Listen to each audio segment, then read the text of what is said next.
What's up, everybody, and thank you for listening to Mastering the Mindset.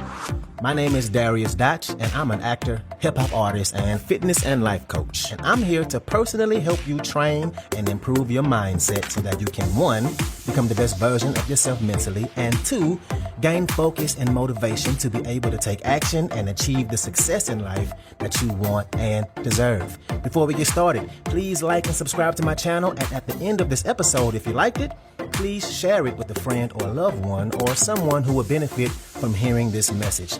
I'm so glad you're here, and I'm ready to go on this journey with you, and that journey begins now.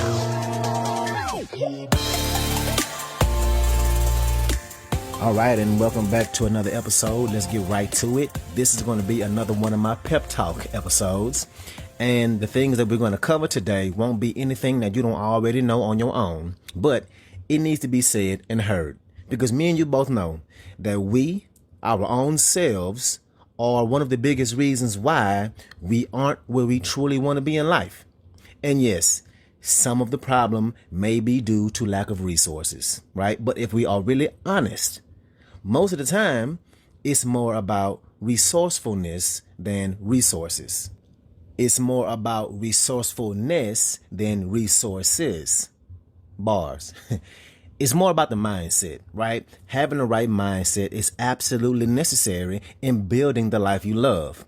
And today, I'm going to give you 3 reasons, 3 components that lead us to getting out of our own damn way. Because we know this, when it comes down to it, to having the life we want, when it comes down to why we haven't made as much progress as we want, it's because most of the time we just keep getting in our own damn way. So here we go.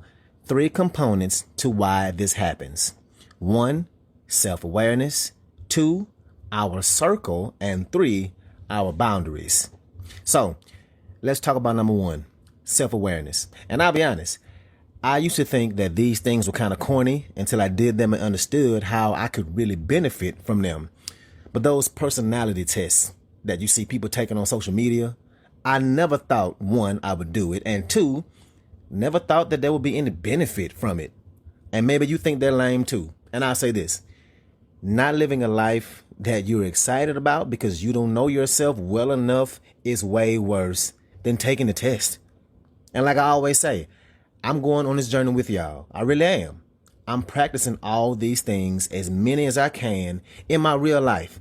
And honestly, I'm finding that the more self-aware I get and the more I know what I need to be happy and a fulfilled man, the more I can move towards the things I want in life and that I'm excited about.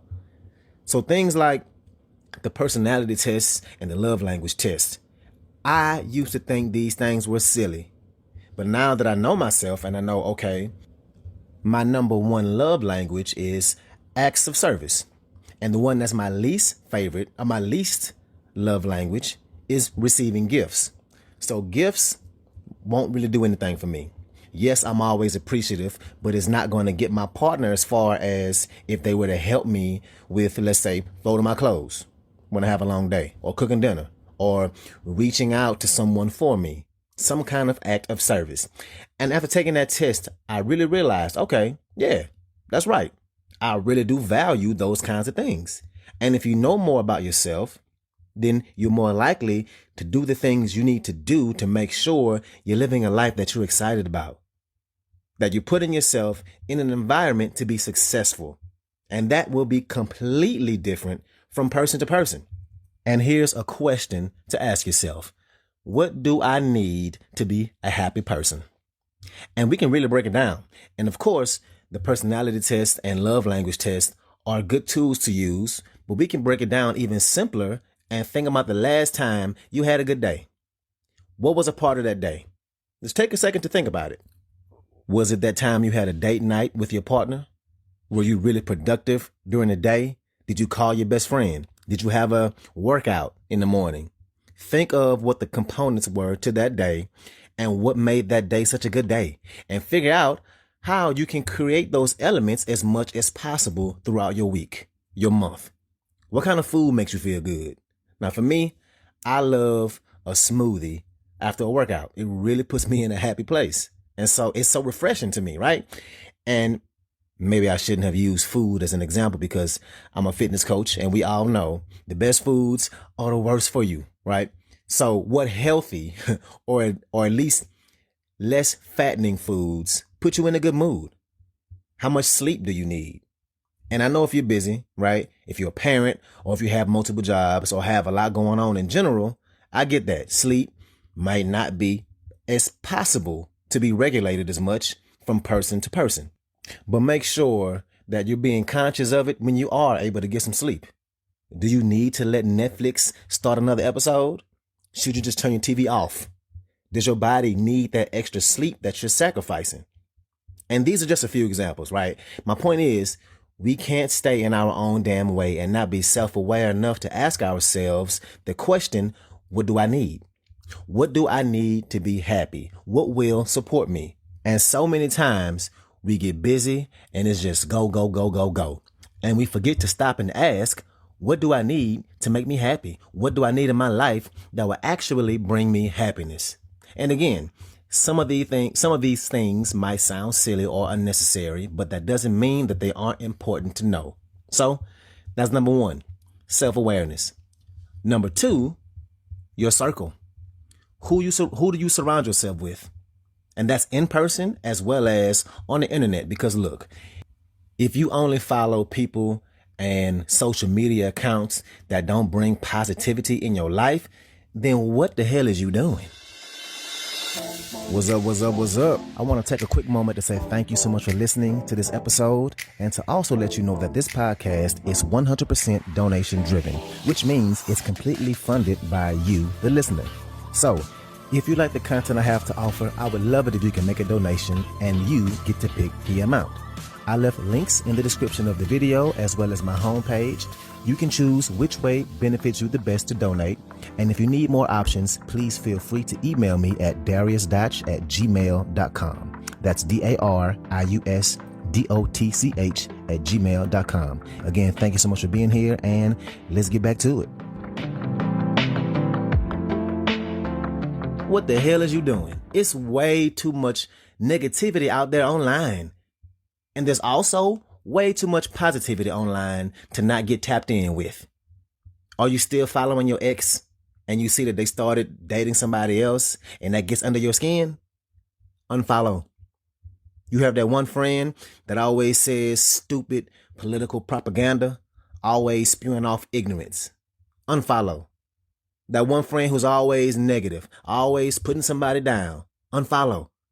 Or somebody who talks about the quote unquote haters and they always bragging how they doing better than somebody else. Unfollow. And of course, your social media will be easier to manage than your actual real circle in real life, right? This one is a little tougher to handle because it's a more difficult conversation about friends not being around. For example, if you and your significant other broke up, it's easy to just say, yeah, it didn't work out, or it wasn't meant to be, or they cheated, or whatever. Relationships end. That's normal. But what happens when your friends fade away? You start to drift apart from friends. We all have those friends that we love, but over time, there's that distance that starts to slowly grow between you, especially if where you are in life and the things you're interested in or involved with don't line up with the person who you used to be. It's a natural thing when life starts to pull you apart from friends. Sometimes you just go in different directions in life. And there's the aspect of distancing yourself on purpose. And that's the real difficult part. Sometimes if those friends aren't conducive to the life you want, to where you're trying to go, if they do the opposite of being a person who is going to contribute to growth, then you'll have to start surrounding yourself with people who will. Because we all know those friends who never changed and they still act like they did back in high school, or they're always negative about every damn thing, or they bring the energy down in the room all the time, or they try and keep you from getting the life you want because they don't think what you're doing is possible. That friend who'll tell you why it won't work before they encourage you to go for it. We all know those people. And if you don't have those people who are pushing you, people who are thinking bigger than you need to surround yourself with ones that will. And this is cliche, but we've all heard it. But it's a lot of truth in this statement. The statement is, if you're the smartest person in the room, then you're in the wrong room. You need to be around people that will force you to want to level up, that will give you an in-person visual of where you want to be, of some things that you want to do. You want to strive to be in a room where you don't feel as smart or as accomplished or as talented. Those are the places you should strive to be as much as possible. You want to be around people that know things that you don't. If you aren't having conversations and experiences with people that stimulate you or teach you or help you grow, then you have to get out of your own damn way and go find those people.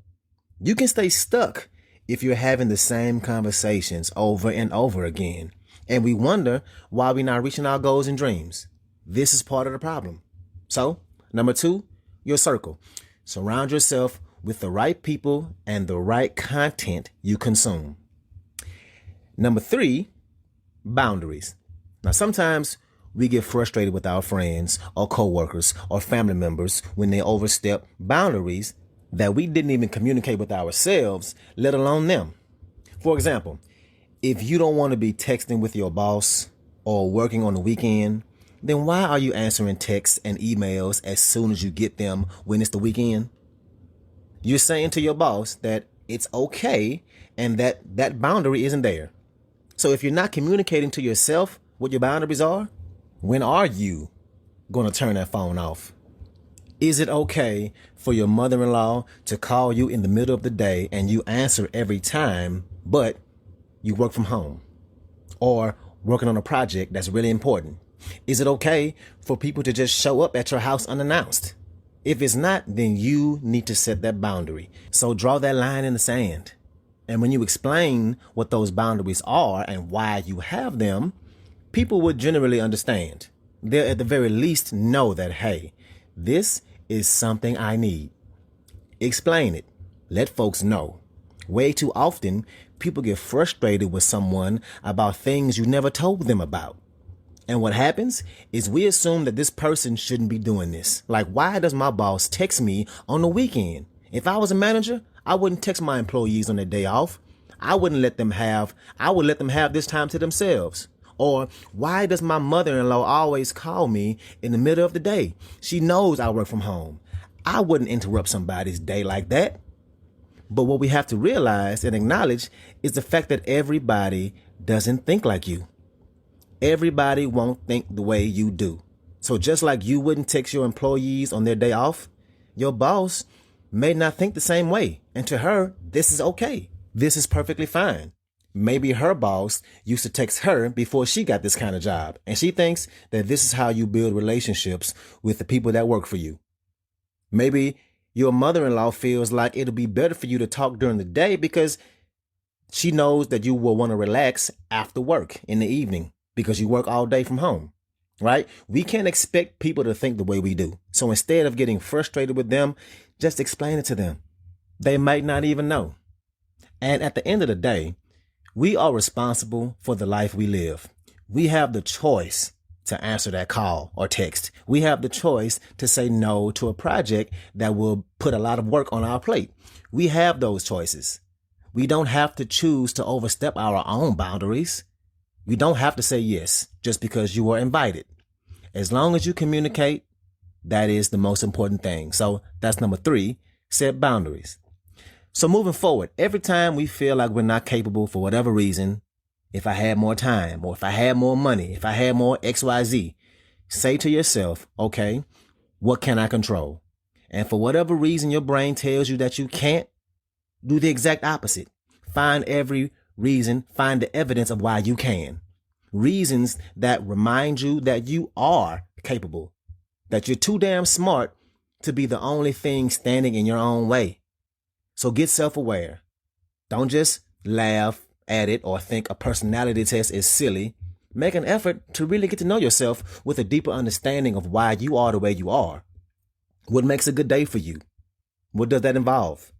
And how do you build that life that has more opportunities for you to experience that? And next is, let's take inventory of our circle, of the people around us. Are they people who would lead to you elevating? Are they people who will motivate you, who inspire you, who make you want to level up by being around them? Do they fuel you? And if they aren't someone who does this for you, and especially if they're full of negativity, it's okay to evaluate that and put some distance between them. And more than likely, they'll naturally happen anyway once you decide to work on yourself and work towards the things that you've never done before. And finally, set those boundaries. You can't be mad about things people do when they overstep boundaries that you didn't even tell them you had. Let's live the life we truly want. And to get there, to accomplish all the big things we want, is going to involve some self-awareness. It's going to involve inventory of your circle, and it's absolutely going to involve setting boundaries for yourself. So that's what I got for you today. If you like this episode, please share it with somebody that can benefit from this, somebody who is a friend or a family member, somebody who has goals and is trying to improve their lives. So thank you again, and let's get it in.